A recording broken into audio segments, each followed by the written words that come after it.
Hey everyone! If you're trying to turn on Incognito Mode in the YouTube app but can't find it, don't worry. YouTube has changed where this option is located in the 2026 update. In this video, I'm going to show you exactly where to find it. Just follow along step by step.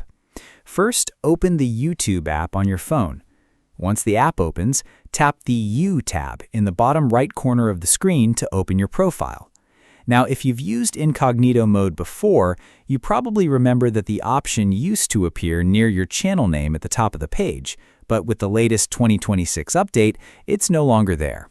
Instead, look at the top left corner where you see your Account section.